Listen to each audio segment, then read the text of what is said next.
Makeover Madness. The end of the story is going to be really, really bad. Wow! Come on, move it over. I said, baby, I know you're on a roll.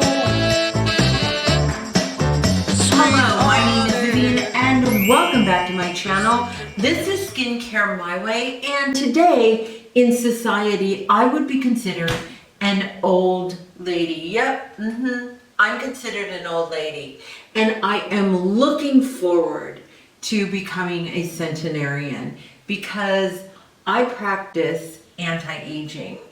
And when I am very excited to see what I look like when I become a centenarian, which is 100 years old. Anyway, please subscribe to my channel. I have a lot to talk about. We are taking a different look at skincare, different than anybody, because our skincare works. Hello, how novel is that? Anyway, today we are going to take on the marketing of skincare and the skincare headlines of today. The skincare headlines of today are your Hollywood A-listers all regretting their plastic surgery. So we took an in-depth look on how we even got here. And when you look back at the marketing, because there were marketing messages out there enticing us to do certain things and to try new procedures for the skin.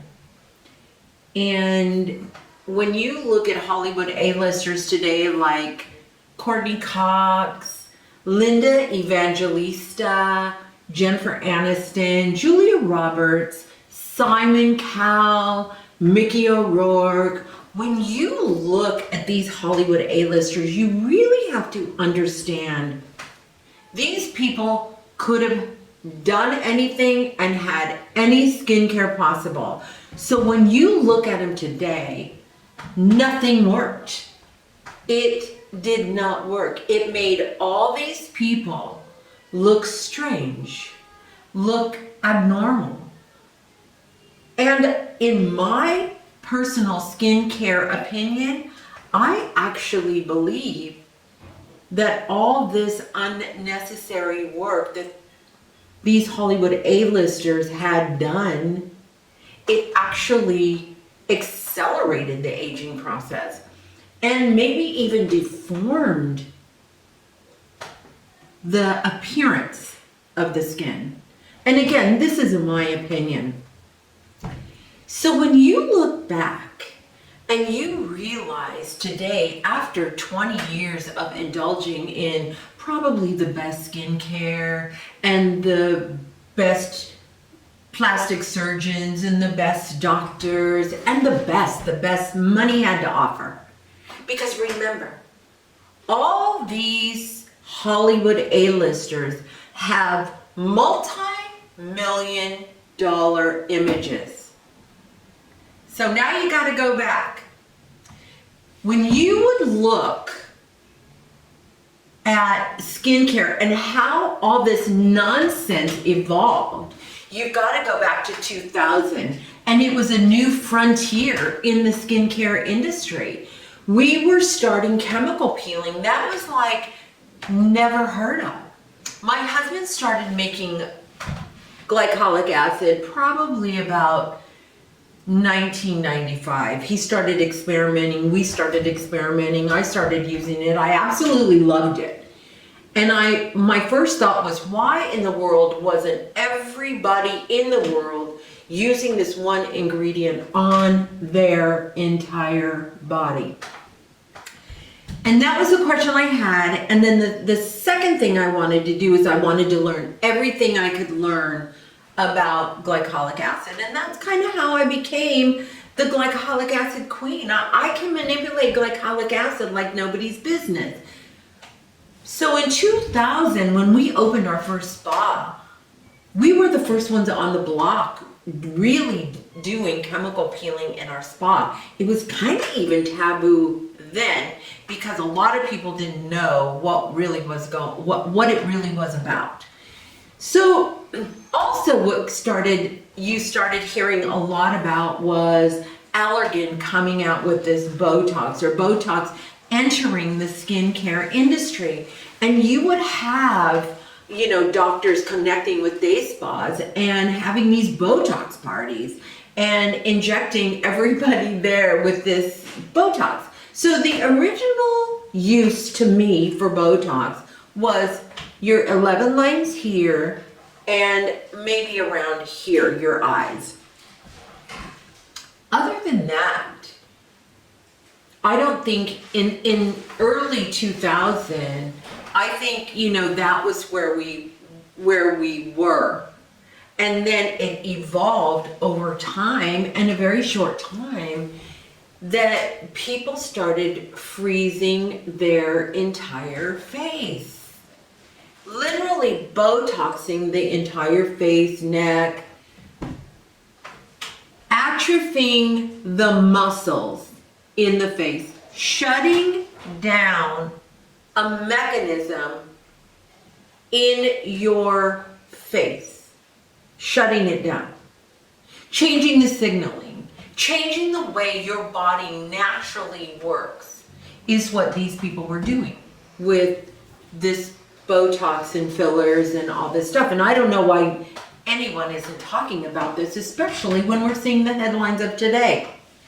And then my husband found this beautiful Vogue magazine piece that was just exquisite. And it was done by Vogue, and the model was Linda Evangelista. Beautiful. Linda Evangelista was probably on every major beauty magazine over and over and over again. She was just stunning. And she did this piece with, it was called Makeover Madness. And it was all about getting plastic surgery in the most luxurious setting. Like, go to your doctor, get your facelift, get your eye lift, your nose job, whatever you're going to get done. And then go hang out at a luxurious hotel and let all these people wait on you while you're going through the healing process. And what was so cool about this piece, it just grabbed you. It was just like, it just took you in.